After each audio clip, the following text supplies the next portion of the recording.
1100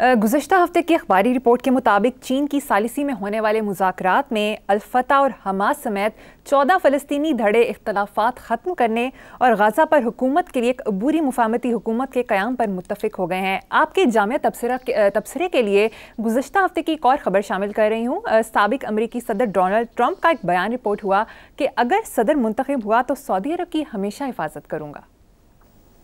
واہ، یہ ایسے کرو، یہ خبر چین نے ثالثی کرائی، کس کی؟ جس فلسطین کی دھجیاں اڑ رہی ہیں، وہاں گروپوں میں تقسیم ہے۔ یہ پاکستان کا ہی منظر ہے، یہ نہیں اندازہ کیا ہونا۔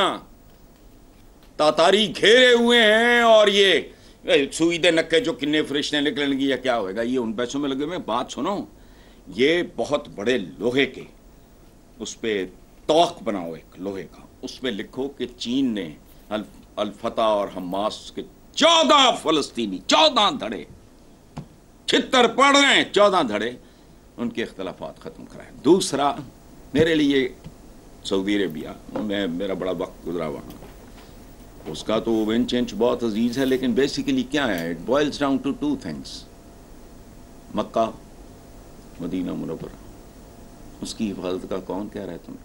یہ بھی لکھواؤ۔ ٹرمپ کا بیان ایک توق ہو لوہے کا، وہ میرے گلے میں ڈالو، ایک سامنے کی طرف ایک پیچھے، اور میرے گلے میں پٹا ڈال کے پورے عالم اسلام کی گلیوں میں گھسیٹو، بس۔ تمہارے درمیان صلح کون؟